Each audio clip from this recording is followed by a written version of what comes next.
ভাই একটা ধান্দা বান্দা করুন লাগবো, কি ধান্দা করা যায় কত?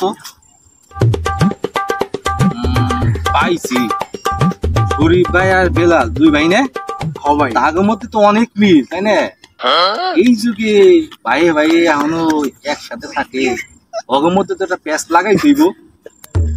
ভাই প্যাচ লাগাই দিলে আমাকে ভালো ইনকাম হইব ভাই। হ্যাঁ, অগের মধ্যে প্যাচ লাগাই দেবো, দুই ভাই মারামারি করবো, আর বিচার সালিশের জন্য আমার কাছে আসবো, আর আমরা গ্রুপ পকেটে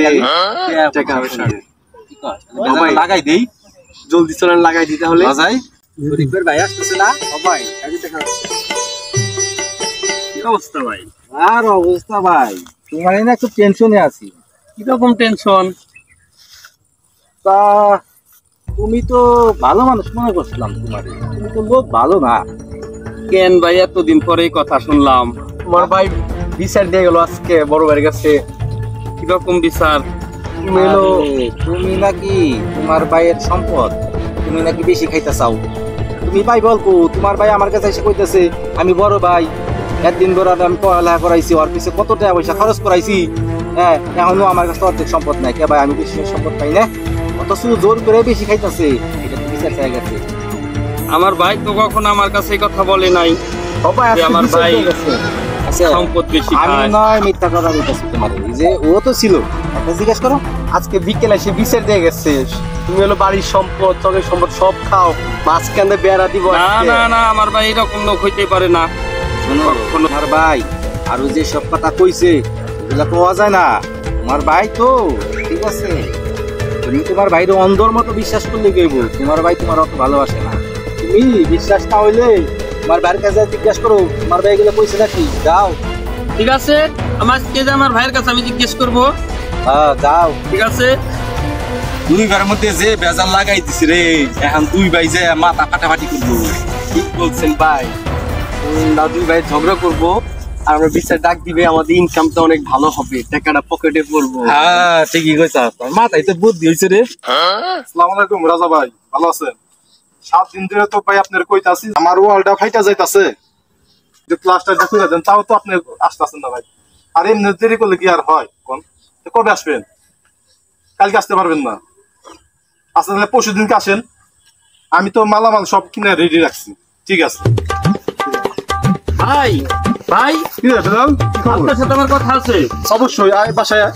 না এখানে বলবো, আমার মাথা অনেক গরম। কি কষ্ট না তোর, ঝড় বৃষ্টির দিনে তোর মাথা এত গরম? আপনি আমদার কাছে কি বলছেন? আমি নাকি আপনার জমি বেশি খাই, অনেক কথা বলছেন। না তো, এইসব কথা তো আমি কখনো বলি নাই। আমদাদ ভাই বললো। ধর, ও আমজাদ কি বললো না বললো, তুই ওর কথা বিশ্বাস গেলি? আমি তো বিশ্বাস করি নাই, কিন্তু আমদাদ ভাই যেভাবে বললো তার সাথে আর একটা লোক আসছিল, কেউ তো বললো। আমাকে দেখে কি তোর এই কথা মনে হয়? আমি মনে হয় না, আবার হতেও পারে। হতে কতক্ষণ? ভাই আপনার সম্পদ আপনি খাবেন আর আমার সম্পদ আমারে দিবেন, ভাগ করে দেন সব।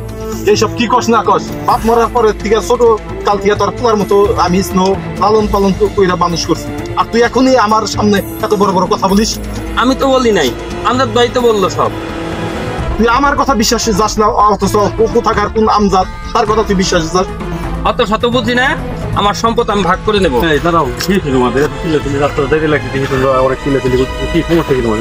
আর সমস্যা ওই আমজাদ কি কইছে না কইছে এই সব কথা নিয়ে বাস আমার সাথে লাগে। আর আমি নাকি ভাইয়ের সম্পদ বেশি খাই, এই সে নিয়ে অনেক কথা বললো, বিচার চাইছে বড় ভাই যে। কি বলবো, আমজাদ একটা বিশ্ববাটপার। ও তোমাদের দুই ভাইয়ের মধ্যে একটা ভেজাল লাগে, তোমাদের একটা গ্যাঞ্জাম লাগে, তারপরে তোমাদের জমি জমা যা কিছু করবো সবই ও নিজে কিনে নিয়ে যাবো, তোমাদের দুই ভাইয়ের একটু ভেজাল লাগাই দিব। ওর কথা বিশ্বাস করো না, দুই ভাই যেভাবে জমি জমা খাইতেছে ঠিক সেইভাবে জমি জমা খাওয়া। ওই সব কথা আর কান দেওয়ার দরকার নাই, আমজাদের কথা আর কান দেবো না। দুই ভাই আগে যেভাবে খাইতেছে জমি জমা ঠিক এইভাবেই খাও, ওর কথা কান দিয়ে দুই ভাই আলাদা দরকার নেই। ভাই ঠিক আছে, আপনি যে ভূমিকাটা পালন করছেন অনেক অনেক ধন্যবাদ। আপনি যদি না থাকতেন তাহলে ভাই ভাই আজকে ভাই গন্ডগোল লেগে যায়। আচ্ছা ঠিক আছে, ভালো থাকো ভাই মিলে। আল্লাহ, চলো ঠিক আছে।